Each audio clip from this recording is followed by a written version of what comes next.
എല്ലാവർക്കും സുഖാണെന്ന് വിചാരിക്കുന്നു. ഇന്ന് ഞാൻ ഒരു നടന്ന സംഭവമാണ് പറയുന്നത്. അത് കേട്ടിട്ട് നിങ്ങൾക്ക് ഇഷ്ടപ്പെടുവാണെങ്കിൽ വീഡിയോ ലൈക്ക് ചെയ്യൂ. നിങ്ങളുടെ അഭിപ്രായം താഴെ കമന്റ് ബോക്സിൽ ഡൈത് സ്റ്റേറ്റ്സ്. ഹായ്, എൻ്റെ പേര് തനിമ. ഇന്ന് സ്വന്തം കഥയാണ്. എനിക്ക് ഏറ്റവും പ്രിയപ്പെട്ട എൻ്റെ ഭർത്താവിനെ ഞാൻ അറിഞ്ഞും അറിയാതെയും മനഃപൂർവ്വം വഞ്ചിച്ച കഥ. അറപ്പും വെറുപ്പും ഉളവാക്കിയ ഒരു രാത്രിയിലെ യഥാർത്ഥ ജീവിതത്തിലെ ഒരു സംഭവത്തെക്കുറിച്ചാണ് വിവരണം. നിർഭാഗ്യകരമായ സംഭവം നടന്നിട്ട് ഇന്നേക്ക് 4 വർഷങ്ങൾ കഴിഞ്ഞിരിക്കുന്നു. എനിക്ക് 23 വയസ്സുള്ളപ്പോൾ വിവാഹിതയായി. എൻ്റെ ഭർത്താവ് ഒരു അഭിഭാഷകനാണ്. ആ നാളുകളിൽ അദ്ദേഹം ഒറീസയിലെ പരദീപ് എന്ന ചെറിയ പട്ടണത്തിൽ ഒരു കമ്പനിയിൽ നിയമ ഉപദേഷ്ടാവായി ജോലി ചെയ്യായിരുന്നു. ഞങ്ങൾ അവിടെ കമ്പനി വശം വീട്ടിലായിരുന്നു താമസിച്ചിരുന്നത്. എൻ്റെ അമ്മായിയമ്മയും എൻ്റെ മരമ്മയും കേരളത്തിലായിരുന്നു താമസിച്ചിരുന്നത്. കേരളത്തിലെ കോട്ടയമായിരുന്നു ഞങ്ങളുടെയും എൻ്റെ ഭർത്താവിൻ്റെയും നാട്. എൻ്റെ ഭർത്താവ് രാകേഷ് വളരെ സന്തോഷവാനും ഒരു സാധു സ്വഭാവക്കാരനുമാണ്. പക്ഷേ അതിന് വിരുദ്ധമായി ഞാൻ വളരെ ദേഷ്യക്കാരിയാണ് കേട്ടോ. ട്രാവേഴ്സ് ദിവസങ്ങൾ ഞങ്ങളുടെ ദാമ്പത്യ ജീവിതത്തിന്റെ ആദ്യ ദിവസങ്ങളായിരുന്നു. ദൈത്തിര പ്രണയവും വഴക്കുകളും ഉയച്ച് ഞങ്ങൾ പരസ്പരം ഒത്തുചേരുകയും പിണങ്ങുകയും ചെയ്തു. അതൊക്കെയല്ലേ സ്നേഹം? എന്നാൽ ഒരു പ്രശ്നവുമില്ലാതെ ഞങ്ങളുടെ ലൈംഗിക ബന്ധവും ഉറക്കെ നടന്നുപോയിക്കൊണ്ടേയിരുന്നു. ആഴ്ചയിൽ 2-3 തവണയെങ്കിലും ഞങ്ങൾ ലൈംഗിക ബന്ധത്തിൽ ഏർപ്പെട്ടിരുന്നു. കൂടുതലും ഞാൻ തന്നെയാണ് മുൻകൈയെടുത്തിരുന്നത്. ഈ സംഭവം ആരംഭിച്ചത് ഒരു ചെറിയ വഴക്കിൽ നിന്നാണ്. എൻ്റെ ഭർത്താവ് രാകേഷ് തൻ്റെ ഒരു വനിതാ സഹപ്രവർത്തകയുമായി ചില തമാശകൾ പറയുന്നതും കൊഞ്ചിക്കൊഴയുന്നതും കണ്ടതും എനിക്ക് സഹിച്ചില്ല. കല്യാണം കഴിഞ്ഞ് അധികമാകാത്തതിനാലും പിന്നെ ദേഷ്യം മുക്കിൻ്റെ തുമ്പിലായതിനാലും ഞാനതൊരു വിഷയമാക്കിയെടുത്തു, എതിർത്തു. പക്ഷേ എൻ്റെ തെറ്റ് ന്യായീകരിക്കുന്നതിന് പകരം ഏട്ടൻ എന്നെ കളിയാക്കി. അതെനിക്ക് അത്ര പിടിച്ചില്ല. പതുക്കെ ഞങ്ങളുടെ ചെറിയ വഴക്ക് വലിയ കാര്യമായ വഴക്കായി മാറി. കലിമൂത്ത ഞാൻ ദേഷ്യത്തോടെ അവിടുത്തെ ഏട്ടൻ്റെ വീട് വിട്ട് ഉടൻ തന്നെ കേരളത്തിലേക്ക് മടങ്ങാൻ തീരുമാനിച്ചു. പക്ഷേ അപ്പോൾ രാകേഷ് താനെ പെണ്ണിനോട് സംസാരിച്ചതും പിന്നെ എന്നെ കളിയാക്കിയതിന് മാപ്പും പറഞ്ഞുകൊണ്ട് ആ യാത്ര വേണ്ടെന്ന് എന്നെ ഒരുപാട് ബോധ്യപ്പെടുത്താൻ ശ്രമിച്ചു. പക്ഷേ എൻ്റെ രക്തം തിളച്ചുമറിയുകയായിരുന്നു. 2 മണിക്കൂറിനുള്ളിൽ ഞാൻ എൻ്റെ പായ്ക്ക് ചെയ്ത ലഗേജുമായി പോവാൻ തയ്യാറായി. എൻ്റെ രാകേഷിൻ്റെ അപേക്ഷയുടെ ഒരു വാക്കുപോലും ഞാൻ കേട്ടില്ല. ഞാൻ കരഞ്ഞുകൊണ്ട് ഒരു സ്ത്രീയുടെ വികാരങ്ങൾ പറഞ്ഞ് അവനോട് വീണ്ടും വീണ്ടും ദേഷ്യപ്പെട്ടു. എങ്കിൽ കട്ടയ്ക്ക് വരെ ഞാനും കൂടെ വരാമെന്നും അവിടെ നിന്നും ട്രെയിൻ കയറാമെന്നും ഏട്ടൻ പറഞ്ഞെങ്കിലും എനിക്ക് അവൻ്റെ ഒരു സഹായവും ആവശ്യമില്ലെന്ന് കാണിക്കാൻ വേണ്ടി ഞാൻ മനഃപൂർവ്വം ഏട്ടൻ്റെ സഹായം നിരസിച്ചു. പിന്നെ കലിത്തുള്ളി കൊണ്ട് ഞാനൊരു ഓട്ടോ പിടിച്ച് ബസ് സ്റ്റാൻഡിലെത്തി കട്ടക്കിലേക്കുള്ള ആദ്യത്തെ ബസ്സിൽ കയറി. ബസ് നിറഞ്ഞിരുന്നു. പക്ഷെ എങ്ങനെയോ കണ്ടക്ടർ സീറ്റോടൊന്നും ഒപ്പിച്ചു തന്നു. അപ്പോൾ 6 മണിയായിരുന്നു. കേരളത്തിലേക്കുള്ള എൻ്റെ ട്രെയിൻ കട്ടക്കിൽ നിന്നും രാത്രി 11 മണിക്കായിരുന്നു. സാധാരണയായി പാരദീപിൽ നിന്ന് കട്ടക്കിലെത്താൻ ബസ് 3 മണിക്കൂർ എടുക്കും. അതിനാൽ രാത്രി 9 മണിയോടെ ഞാൻ കട്ടക്കിലെത്തേണ്ടതായിരുന്നു. ബസ് സ്റ്റാൻഡിൽ നിന്ന് കട്ടക്ക് റെയിൽവേ സ്റ്റേഷനിലെത്താൻ ഇഷ്ടം പോലെ സമയവും ഉണ്ടായിരുന്നു. പക്ഷേ കാര്യങ്ങൾ ഞാൻ വിചാരിച്ചതുപോലെ നടന്നില്ല. അവിടുന്ന് വിട്ട് 1/2 മണിക്കൂർ ബസ് യാത്രയ്ക്ക് ശേഷം പുറത്ത് കനത്ത മഴ പെയ്ത് അത് രാത്രി മുഴുവൻ തുടർന്ന മഴ കാരണം മിക്കയിടത്തരം ചെറുപട്ടണങ്ങളിലും റോഡ് വെള്ളത്തിനടിയിലായി, ഗതാഗതം മന്ദഗതിയിലായി. കട്ടക്കിലെത്തിയപ്പോഴേക്കും രാത്രി 10:30 ആയി. സ്റ്റേഷനെത്താൻ എനിക്ക് ഏകദേശം 30 മിനിറ്റ് മാത്രമുണ്ടായിരുന്നുള്ളൂ. ആ ടൈം ഒരിക്കലും മതിയായിരുന്നില്ല. അതിലന്ന് റൂട്ട് കുറയ്ക്കുന്നതിന് ഞാൻ OMP സ്ക്വയറിൽ ബസ്സിൽ നിന്ന് ഇറങ്ങി. അത് സ്റ്റേഷന് വളരെ അടുത്തായിരുന്നു. പക്ഷേ എൻ്റെ നിർഭാഗ്യവശാൽ ഓട്ടോ ഒന്നും അവിടെ ഉണ്ടായിരുന്നില്ല. നല്ല മഴ കാരണം വൈദ്യുതിയും ഇല്ലായിരുന്നു. പ്രദേശം മുഴുവൻ ഇരുട്ടിലും വിജനവുമായിരുന്നു. ശക്തമായ കാറ്റിനൊപ്പം മഴയും തിമിർത്തുകൊണ്ടിരുന്ന ആ സമയത്ത് റോഡിൽ കുറച്ച് ട്രക്കുകളും ബസ്സുകളും മാത്രമേ കാണാൻ കഴിഞ്ഞുള്ളൂ. കുട എടുക്കാത്തത് കൊണ്ട് തന്നെ മഴയത്ത് ഞാൻ ഒരു വലിയ മരത്തിനടിയിൽ അഭയം പ്രാപിച്ചു. കാറ്റുള്ളത് കൊണ്ട് തന്നെ അവിടെ നിന്നാലും മഴയെ ചെറുക്കാൻ വളരെ ബുദ്ധിമുട്ടായിരുന്നു. ശരീരമാകെ നനയാൻ തുടങ്ങി. ദൂരെ ഒരു വീട്ടിന് പുറത്ത് ഒരു ചെറിയ വിറകുപുര ഞാൻ കണ്ടു. അത് റോഡിൽ നിന്ന് വളരെ അകലെ ആയിരുന്നില്ല. അതിനാൽ ഞാൻ വേഗമോടി ആ വിറകുപുരയിലേക്ക് കയറി മഴയിൽ നിന്നും മോക്ഷം നേടി. പിന്നെ ഒരു ഓട്ടോയ്ക്കായി ഞാൻ ആകാംക്ഷയോട് പ്രാർത്ഥിച്ചു. പക്ഷെ ഭാഗ്യമില്ല. എനിക്ക് സമയം രാത്രി 11:30 ആയിരിക്കണോ. മഴയുള്ള വിജനമായ രാത്രിയിൽ ഞാൻ ഒറ്റയ്ക്ക് ഒരു ഓട്ടോയ്ക്കായി കാത്തിരിക്കുകയായിരുന്നു. എന്തായാലും ട്രെയിൻ നഷ്ടമായി. പക്ഷെ കുറഞ്ഞത് നഗരത്തിൽ സുരക്ഷിതമായ ഒരു സ്ഥലത്തെങ്കിലും എത്തണമെന്ന് ഞാൻ ഏറെ ആഗ്രഹിച്ചു. കുറച്ച് മിനിറ്റുകൾക്ക് ശേഷം ഞാൻ എന്തോ ശബ്ദം കേട്ടു. തന്റെ പുറകിലുള്ള വീട്ടിന്റെ വാതിൽക്കൽ ഒരു വൃദ്ധ ദമ്പതികളെ ഞാൻ കണ്ടു. ഞാൻ അവരെ അഭിവാദ്യം ചെയ്തു. കനത്ത മഴ കാരണം അഭയം തേടിയതാണെന്നും ഒരു ഓട്ടോവേക്കായി കാത്തിരിക്കുകയാണെന്നും അറിയിച്ചു. എന്നാൽ സ്നേഹത്തോടെ ആ വീട്ടുകാർ വളരെ ഇരുട്ടായതിനാൽ അകത്തേക്ക് വരാൻ എന്നോട് ആവശ്യപ്പെട്ടു. മഴ പെയ്യുന്നതും കാറ്റടിക്കുമ്പോഴും പുറത്ത് ഒറ്റയ്ക്ക് നിൽക്കുന്നതും സുരക്ഷിതമല്ലെന്ന് അവരറിയിച്ചു. എന്നിരുന്നാലും സ്നേഹത്തോടെ ഞാനത് നിരസിച്ചു. എനിക്ക് അവരോട് ഒരു മതിപ്പ് തോന്നിയ നിമിഷം. പക്ഷെ ഒരു ഓട്ടോയ്ക്കായി കുറച്ചുകൂടി കാത്തിരിക്കാൻ ഞാൻ ആഗ്രഹിച്ചു.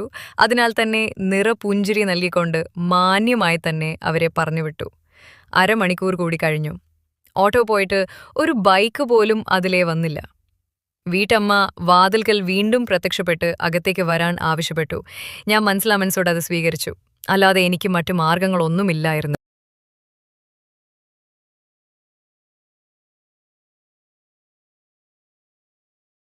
ഞാൻ എൻ്റെ ബാഗും കൊണ്ട് ആ ചെറിയ വീട്ടിലേക്ക് കയറി. ഒരു പൊതു ഹാൾ, അടുക്കള, ഒരു മുറി, ഒരു പൊതു ടോയ്ലറ്റ് എന്നിൻ്റെയുള്ള ഒരു ചെറിയ മൺകട്ട കൊണ്ട് നിർമ്മിച്ച വീടായിരുന്നു അത്.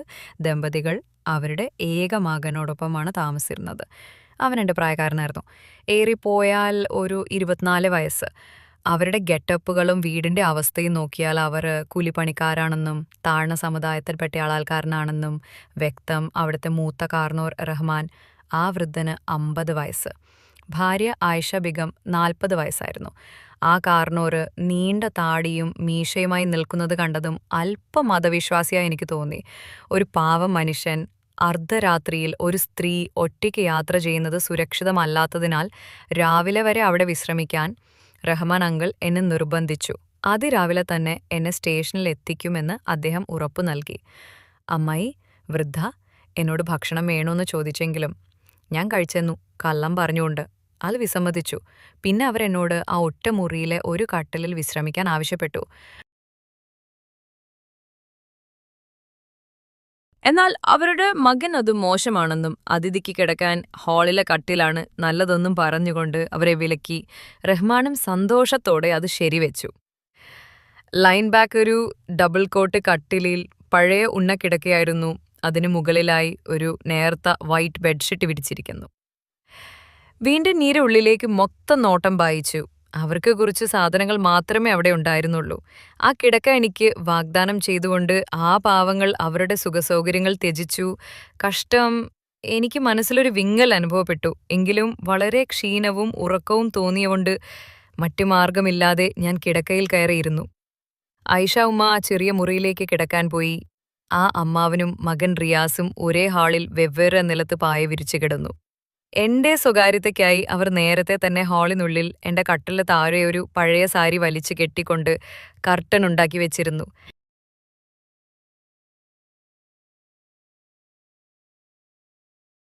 അവിടെ കയറിയത് മുതൽ റിയാസ് എന്റെ നനഞ്ഞ ചുരിദാറും മുലകളുടെ ഭംഗിയും ചന്തികളുടെ കുലുക്കവും വല്ലാതെ ആസ്വദിക്കുന്നതായി എനിക്ക് തോന്നിയിരുന്നു.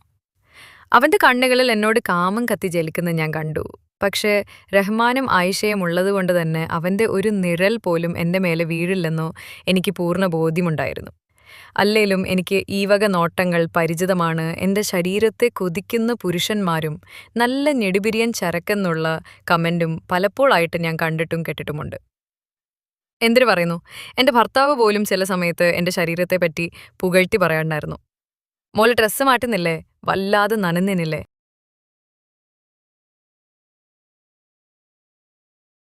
റഹ്മാന്റെ ചോദ്യം കാതിലെത്തിയപ്പായിരുന്നു.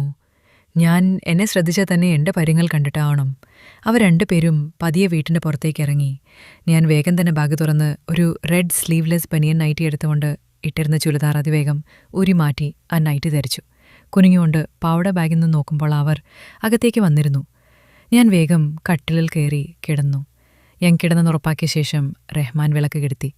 അത് കെടുത്തുമ്പോഴും റിയാസിൻ്റെ കൊഴുത്ത കൈകളിലേക്കും ശരീരത്തിൽ ഒട്ടിക്കിടക്കുന്ന ആ ബനിയൻ നൈറ്റിയിലേക്കും കൊതിയോടെ നോക്കുന്നത് ഞാൻ കണ്ടു.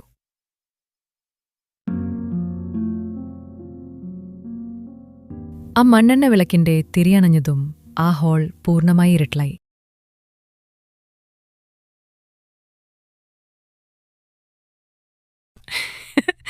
നിങ്ങൾ ഈ വീഡിയോ കാണുമ്പോൾ ലൈക്ക് ചെയ്ത് കാണൂ. നിങ്ങൾ ചെയ്യുന്ന ഓരോ ലൈക്കും കമൻ്റാണ് ഇത്തരം പുതിയ വീഡിയോസ് നിങ്ങളെ പരിചയപ്പെടുത്തുവാൻ എനിക്ക് പ്രചോദനമാകുന്നത്. ഞാൻ പെട്ടെന്ന് കയ്യിൽ ഫോൺ ഡിസ്പ്ലേ ഓൺ ചെയ്തു. ആ മഞ്ഞവെട്ടത്തിൽ എൻ്റെ ശരീരം തിളങ്ങുന്നത് അവൻ കണ്ടിരിക്കണം. പേടിയുണ്ടോ ഒറ്റയ്ക്ക് കളിക്കാൻ? ഇല്ല.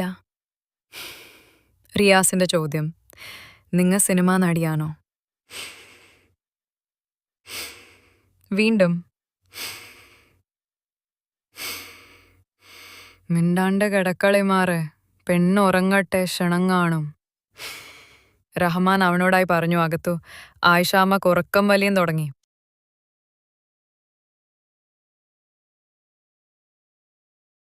വളരെ ക്ഷീണമുള്ളതുകൊണ്ട് തന്നെ മിനിറ്റുകൾക്കുള്ളിൽ ഞാൻ ഉറങ്ങിപ്പോയി. ആ നൈറ്റിക്കുള്ളിൽ പാവാടയോ ഷിമിയോ ധരിക്കാൻ പോലും ഞാൻ നിന്നില്ല. കുറച്ച് സമയത്തിന് ശേഷം ഒരു വിചിത്രമായ ശബ്ദം കേട്ടാണ് ഞാൻ ഉണർന്നത്.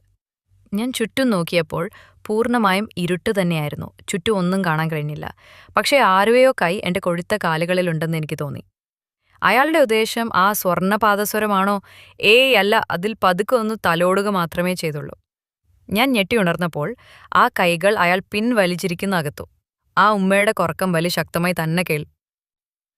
ദൈവമേ, ഇനി ഇതൊക്കെ സ്വപ്നമാണോ? ഞാൻ ചിന്തിച്ചു.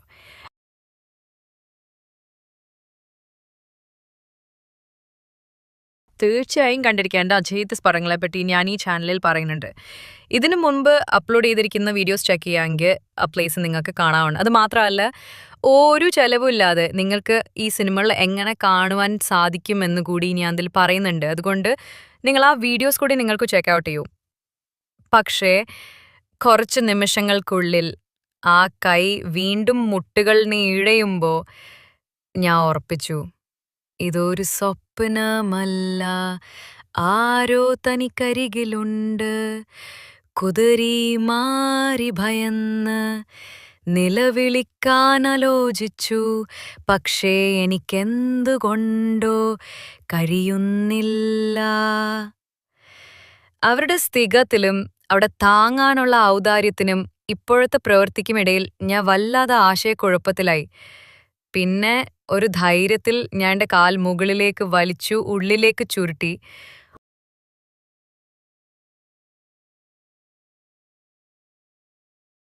ടന്ന് ആ കൈ കുറച്ചു നിമിഷങ്ങൾ നിശ്ചലമായി. തുടർന്ന് എൻ്റെ താഴത്തെ തൊടയിൽ തഴുകാൻ തുടങ്ങി. അടിപാവാട ധരിക്കാത്തതുകൊണ്ട് തന്നെ അതെനിക്ക് നന്നായി ഫീലാകാനുണ്ടെന്നു പ്രതികരിക്കാൻ എനിക്ക് ധൈര്യം ലഭിച്ചില്ല. അതിനാൽ എനിക്ക് കഴിയുന്നിടത്തോളം എൻ്റെ കാലുകൾ കൂടുതൽ ഉള്ളിലേക്ക് വലിച്ചു. പിന്നെ ദൈവത്തോട് നിശബ്ദമായി പ്രാർത്ഥിച്ചു. ആ വ്യക്തി എൻ്റെ താഴത്തെ തൊടയിൽ തടവുന്നത് തുടർന്നു. പിന്നീട് മുകളിലേക്കും പിന്നീട് തൊടയുടെ ഉള്ളിലേക്കും ആ നൈറ്റിയുടെ മേൽക്കൂടെ നീങ്ങി. ഞാൻ തൊടകൾ അടുപ്പിച്ചു. കുറച്ചുനേരം അവൻ്റെ പ്രവൃത്തി സഹിച്ച ശേഷം എൻ്റെ ശരീരത്തിനുള്ളിൽ ഒരു ഇലക്ട്രിക് പ്രവാഹം ആരംഭിച്ചു. അത് വ്യക്തിയുടെ ലാളിനിടെയും പരുക്കൻ കൈകളുടെയും സംവേദനത്തിൻ്റെയും നനഞ്ഞ മഴയുള്ള രാത്രിയുടെയും പൂർണ്ണമായും അപരിചിതനായതിൻ്റെയും സമ്മിശ്ര പ്രഭാവത്താലായിരിക്കാം. അത് റഹ്മാൻ അങ്കിളോ റിയാസോ മറ്റാരെങ്കിലുമോ ആയിരിക്കാം. പക്ഷേ ആണെന്ന് പോലും അറിയാതെ ഭയവും പ്രലോഭനവും കലർന്നൊരു വികാരത്തോടെ ഞാൻ നിശ്ചലയായി അവൻ്റെ തുടർ നടപടികൾക്കായി കാത്തിരുന്നു. ആദ്യം ഞാൻ റിയാസ് ആണെന്ന് ഊഹിച്ചു. കാരണം അവൻ്റെ കണ്ണിൽ മാത്രമാണ് ഞാൻ വല്ലാത്തൊരു കൊതി കണ്ടത്. പക്ഷെ അയാൾ ശ്വസിക്കുന്നതിനിടയിൽ ഒരു ചുമച്ചതും ഞെട്ടിക്കൊണ്ടാണ് സത്യം മനസ്സിലാക്കി റഹ്മാൻ. 50 കഴിഞ്ഞ കിലവൻ. അയ്യോ, എന്തൊരു ഗതികേടാണിത്.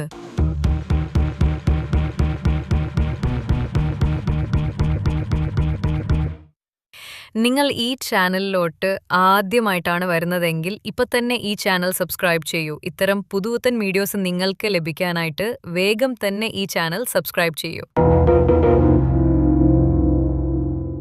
നിമിഷങ്ങൾക്ക് ശേഷം അയാൾ എൻ്റെ ശരീരത്തിൻ്റെ മുകൾ ഭാഗത്തേക്ക് കൈ നീക്കി. ഇപ്പോൾ അയാൾ എൻ്റെ കൊഴുത്ത ചന്തിക്കുടങ്ങളുടെ മേലെ തലോടിക്കൊണ്ടെൻ്റെ പുറകിലായി ബെഡിൽ പതിയെ കയറി കിടന്ന് കൃത്യമായി പറയുകയാണ്. ഞാൻ വശം തിരിഞ്ഞു കിടക്കുകയും അയാളുടെ പുറകിലേക്ക് അഭിമുഖമായിരുന്നു. കരവലൻ വളരെ അടുത്തായിരുന്നു. അയാളുടെ വേഗത്തിലുള്ളതും ചൂടുള്ളതുമായ ശ്വാസം എൻ്റെ ചെവിക്ക് മുകളിലൂടെ എനിക്ക് അനുഭവപ്പെട്ടു. അയാൾ എൻ്റെ കൈക്കും നെഞ്ചിനുമിടയിൽ കൈ കയറ്റാൻ ശ്രമിച്ചു. അയാൾ എന്താണ് തിരിയുന്നതെന്ന് എനിക്ക് പെട്ടെന്ന് തന്നെ ഊഹിക്കാൻ കഴിഞ്ഞു. ഒരു സംരക്ഷണ നടപടിയായി ഞാൻ എൻ്റെ 2 കൈകളും ഉപയോഗിച്ച് എൻ്റെ മുളകൾ മൂടി ഇറുക്കി പിടിച്ചു. കുറച്ച് നിമിഷങ്ങൾ കൊണ്ട് കൈ കടത്താനുള്ള ശ്രമങ്ങൾ പരാജയപ്പെട്ടപ്പോൾ റഹ്മാൻ കോപാകുലനായി ശക്തി വർദ്ധിപ്പിച്ചു. അയാൾ എതിർവശത്ത് നിന്ന് എന്റെ കഴുത്തിൽ ചുറ്റിപ്പിടിച്ചുകൊണ്ട് മറ്റേ കൈ കൊണ്ടുവന്ന് എന്റെ 2 കൈകളും മുറുകെ പിടിച്ചു. തുടർന്ന് കഴുത്തിൽ പിടിച്ച കൈ നൈറ്റിക്കുള്ളിലേക്ക് കടത്തിക്കൊണ്ട് ബ്രാക്കുട്ടി എന്റെ വലതുമൊള്ള പിടിച്ചു. എന്നിട്ട് അയാൾ എന്റെ ചെവിയിൽ മന്ത്രിച്ചു. വിളഞ്ഞു നിൽക്കുന്ന മാതളം എത്ര സുന്ദരം കൊഴുത്തത്. എനിക്കത് അർത്ഥശൂന്യമായിരുന്നു.